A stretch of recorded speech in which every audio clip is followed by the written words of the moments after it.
Hello guys, welcome to Enam traders. मेरा नाम है जयंत और आज बात करने वाले अपन कुछ स्टॉक्स के बारे में जो जिन भी लोगों को नया पोर्टफोलियो बनाना है और वो चाहते हैं भाई पोर्टफोलियो अच्छा बन जाए। तो देखो, मैंने इन स्टॉक्स के अंदर बताया कुछ चांसेस है जो मेरे को लग रहे हैं बनने के। तो आप इन स्टॉक्स को देख सकते हो। पहले मैं आपको बता दूं मैं न्यू स्टॉक्स क्यों बता रहा हूँ। देखो, कभी कभार क्या होता है कि अपने स्टॉक्स लेते हैं और वो स्टॉक्स अच्छा परफॉर्म नहीं करता तो अपन को उसको बेचना पड़ता है। और कुछ कुछ जनों का होता है कि हमको नया पोर्टफोलियो चाहिए जिसके अंदर हम मतलब मल्टीपल वाले ऑप्शंस हो हमारे पास। मल्टीपल ऑप्शन का यहाँ मीनिंग ये है कि मल्टीपल सेक्टर्स के अंदर अच्छे अच्छे स्टॉक्स को उठा लेने का, फिर वहाँ पे एक छोटा छोटा अमाउंट का प्रॉफिट बुक कर लेने का। मिनिमम छोटा अमाउंट का प्रॉफिट बुक करने का मेरा यहाँ मतलब है 5%, और मैक्स अपना कितना भी जा सकता है।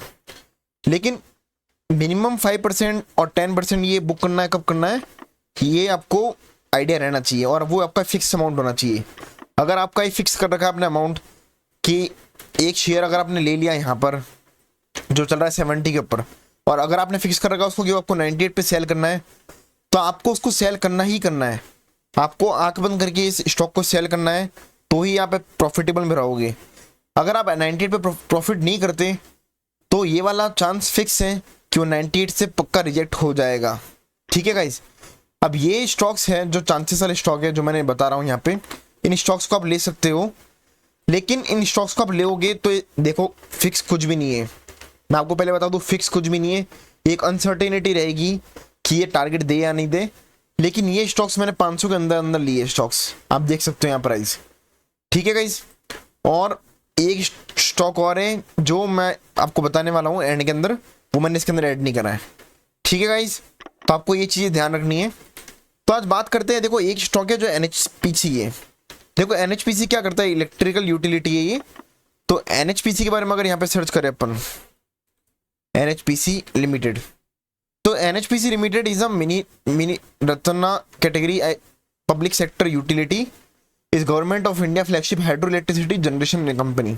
ठीक है, एक एनएचपीसी कंपनी है। जो एनएचपीसी कंपनी का देखो अब देखा जाए तो एनएचपीसी कंपनी यहाँ पर आ रही है, 8th नंबर पे आ रही है। थोड़ा रिस्की है, लेकिन देखो इसका मार्केट कैप मेरे को लगता है कि थोड़ा जा सकता है। पी रेशियो भी इसका 26 है और डिविडेंड यील्ड भी इसका 1.87 है। इस कारण से मैं आपको बता रहा हूँ, अगर देखा जाए तो एनएचपीसी के अंदर एक अच्छी कंपनी मानता हूँ मैं, क्योंकि देखो ये गवर्नमेंट इंडिया फ्लैगशिप कंपनी है, हाइड्रो इलेक्ट्रिसिटी कंपनी है ये। तो गाइस देखो, एनएचपीसी के अंदर अगर मैं आपको बताऊँ जो मुझे एक अच्छी चीज़ लगी वो है यहाँ पर। देखो, इसकी प्रमोटर होल्डिंग 67% है, एफआई अभी भी है और डीआई इतनी अच्छी है, और पब्लिक सेक्टर ने इसको होल्ड कर रखा है। तो अगर आप इस शेयर को होल्ड भी करोगे, ऐसा आप इसको अगर अपना लेके चलते हो कि अपना प्रॉफिटेबल एक पैसा अपना सेफ भी रहे, तो I will recommend this company to you. देखो 10,000 था इसका, फिर 9,000, 9,100, तो इस बार इसका 1,500 करोड़ का प्रॉफिट हो चुका है। ठीक है गाइस। सेकंड स्टॉक है जो है आईआरएफसी। देखो, आईआरएफसी इस बार बहुत अच्छा भागा था, इसने बहुत अच्छी रील ली थी, बहुत टाइम से कंसोलिडेशन जोन पे था। लेकिन आईआरएफसी में क्यों रिकमेंड कर रहा हूँ, मुझे लगता है अगर आप यहाँ पे इसको ले लोगे ना, मतलब जो हो रहा है अभी सिनेरियो, तो आपको 22% तक का रिटर्न मिल जाएगा। और 22 भी अगर नहीं मिले तो अपन इस स्टॉक को कंसिडर कर सकते हैं, 17% का रिटर्न ईजिली अपन को मिल सकता है। ठीक है गाइज। तो ये चीज़ अगर फैक्टर आप ध्यान रखिए, अपन 17% का प्रॉफिट अपन को ईजिली कवर हो सकता है। लेकिन आईआरएफसी के अंदर आपको थोड़ा सा होल्ड करने का चांस है। यही अगर अपन आईआरएफसी देखते हैं तो आईआरएफसी के अंदर अगर देखा जाए, आईआरएफसी की रैंकिंग है नंबर 1 पे। ठीक है, कि इसका मार्केट कैप बहुत अच्छा है और इसका प्रॉफिट भी अच्छा खासा हो रखा है। अगर इसके स्ट्रॉन्ग एंड्स और वीक एंड्स देखे जाए तो स्ट्रॉन्ग एंड्स है इसकी 86%, जो इसकी बहुत ही अच्छी बात है। एफआईज और डीआईएस थोड़ा इसका मतलब कम इन्वेस्टमेंट करती है, तो कोई चक्कर नहीं है। प्रमोटर्स अच्छे खासे है इसके अंदर। ठीक है, अब प्रमोटर्स भी एक तरीके से इंडिया का खुद का ग्रुप है, एक जो प्रेसिडेंट ऑफ इंडिया है, जो आपको पता ही प्रेसिडेंट ऑफ इंडिया, जो इसके अंदर उनको भी स्टॉक्स दिए जाते हैं। तो ये प्रेसिडेंट ऑफ इंडिया के जो है उन लोगों ने भी इसको 86% तक का होल्ड कर रखा है। तो एक तरीके से अपने लिए बेनिफिट वाली बात है ये। लेकिन इलेक्शन आ रहा है तो आपको पता ही रिजल्ट क्या रहेगी, और प्रेसिडेंट का मोस्टली इलेक्शन से कोई लेन देना नहीं होता, लेकिन थोड़ा बहुत इम्पैक्ट पड़ता ही है। तो चांस है इसके अंदर ये कम से कम आ जाएगा अच्छे खासी लेवल पे। दूसरा शेयर है जोमेटो। जो भी फूड लवर है उन लोगों के लिए स्टॉक मैंने बताया है जोमेटो। अब जोमेटो बताने का रीज़न क्या है और क्यों बता रहा हूँ, देखो एक यहाँ पे ना एक पैटर्न मुझे लगा था, उस पैटर्न के अकॉर्डिंग अब ये देखो बिल्कुल, अगर आपको ऐसा ड्रॉ करके बताऊं तो ये एक पैटर्न था जो पैटर्न बन रहा है, मुझे जो लग रहा है थोड़ा समझ में आ रहा है। और ये पैटर्न में मेरे को लगता है कि इसके अंदर अपना अच्छा खासा चांस है, एक अपन को कवरेज मिल सकता है एक बढ़िया लेवल पे। तो 210 के आसपास ये जा सकता है, 206 का टारगेट है वैसे। अभी थोड़ा मार्केट गिर रहा है, लेकिन आप चाहो तो इसको यहाँ इस तरफ बाय करना 175 के आसपास, ठीक है गाइस। तो जोमेटो भी अगर देखा जाए, जोमेटो के अंदर भी देखा जाए तो जोमेटो देखो टॉप लीडिंग कंपनी चल रही है अभी, ठीक है। और प्रमोटर्स इसके देखा जाए और एफआईज और डीआईज, प्रमोटर्स इसके 55%, 15% ये और डीआईज है इसके। तो पब्लिक है इसकी 28% और 15% है इसकी डीआईएस, ठीक है गाइस। अब नेक्स्ट शेयर है जो है लास्ट बेल। बेल सेक्टर की, बेल की अगर बात करूं तो आपको पता है बेल कितनी अच्छी कंपनी है। बेल की मोटर हर जगह यूज होती है, गवर्नमेंट के अंदर कोई भी ऐसी कंपनी नहीं होगी जब बेल की मोटर यूज ना होती हो। और जितनी भी बेल की कंपनीज और मोटर्स है वो सारी हैवी इलेक्ट्रिक व्हीकल्स में डलती है। अब आपको पता है कि जैसा अभी इस बजट के अंदर कहा था कि मेट्रोस चालू होने वाली है और अच्छी अच्छी कंपनी की ट्रेन्स आने वाली है, कंपनीज मतलब अच्छी अच्छी ट्रेन्स बनने वाली है जो ट्रांसपोर्टेशन सिस्टम को बहुत अच्छा करेगी। तो मैंने एक वीडियो बनाया था आरबीआई पॉलिसी के ऊपर, अगर आप चाहो तो उसको जाकर रिवीजन कर सकते हो। लेकिन बेल की मोटर हर जगह यूज होती है। तो देखो बेल की मोटर यूज होती है ना, जो एक मिनट देखो बेल जो है ना, तो बेल की मोटर जितनी भी यूज होगी, तो बेल की रैली मेरे ख्याल से ये वाली है जो अपनी इसके अंदर जो एक फैब के अंदर जो अपनी आई थी, देखो ये वाली कैंडल जो आई थी, ये कैंडल बहुत अच्छी कैंडल है।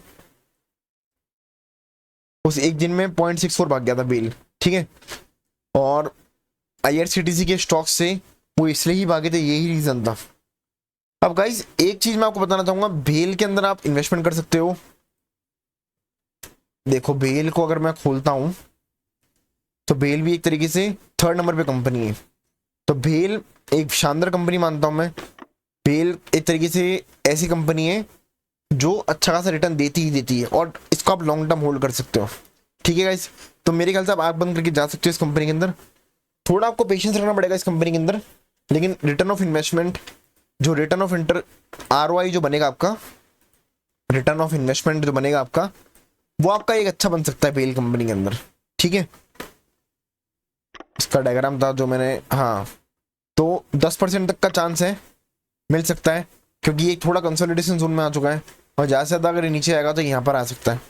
तो वही वाली बात है, मैं आपको हमेशा जैसे बोलता हूँ 5% यहाँ बाय कर लो, 5% यहाँ पर, 5% यहाँ पे, तो एक अच्छा खासा आपको मिल सकता है रिटर्न। अगर 5% आप यहाँ पे बाय कर लेते हो तो 26% का रिटर्न मिल जाएगा आपको, तो आपको ये बेनिफिट मिल सकता है। अब एक शेयर है जो है आरवीएनएल। देखो आरवीएनएल में आप बना सकते हो, चलो पहले चार्ट की बात कर लेते हैं। आरवीएनएल ने एक तरीके से गैप दे रखा था और एक गैप फिलिंग हो चुकी है। पहले गैप फिल अच्छी तरह हुआ नहीं, तो ये गैप फिल करने वापस आया। अभी आरवीएनएल में बहुत अच्छी एंट्री बनी हुई है, अगर आप चाहो तो आरवीएनएल को अभी बाय कर सकते हो। और आरवीएनएल को बाय करने का मेन रीजन ये है क्योंकि रेल विकास अब होने ही वाला है। जैसे आपको पता है मोदी जी है, बीजेपी की गवर्नमेंट है, कांग्रेस है, कोई सी भी गवर्नमेंट आएगी तो रेल का विकास होगा ही होगा। तो रेल विकास निगम लिमिटेड अगर आप शेयर ले लेते हो तो मेरे ख्याल से it's is a better opportunity than all others. तो आरवीएनएल के अंदर अगर देखा जाए तो आरवीएनएल के भी अच्छे खासे हाल है। देखो रेल विकास निगम लिमिटेड 1st नंबर पे चल रही है। तो इन कंपनीज के अंदर आप लगाओगे ना तो आपका पैसा डूबेगा नहीं। अगर आप हर महीने इसके अंदर स्टॉक एसआईपी भी करते हो ना, जो आपको मैंने बताई थी एक स्टॉक एसआईपी, तो फिर भी आप एक बेनिफिट में ही रहोगे, क्योंकि इसको कितना एवरेज कर लोगे आप यार, जितना एवरेज आप करोगे ना आपका एक तरीके से प्रॉफिट ही बनेगा, ठीक है गाइस। फिर आप दुआ ही दोगे मेरे को, ठीक है। तो आपको ये बात ध्यान रखनी है कि आप जब भी इन्वेस्टमेंट करो अच्छी इन्वेस्टमेंट करो, ठीक है guys.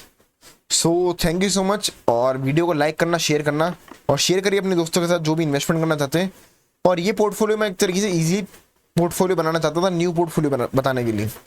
Okay guys, thank you so much, और कमेंट करके बताओ आपको कैसे लग रहे वीडियोस। कुछ भी प्रॉब्लम हो तो मेरे को बताना। Thank you.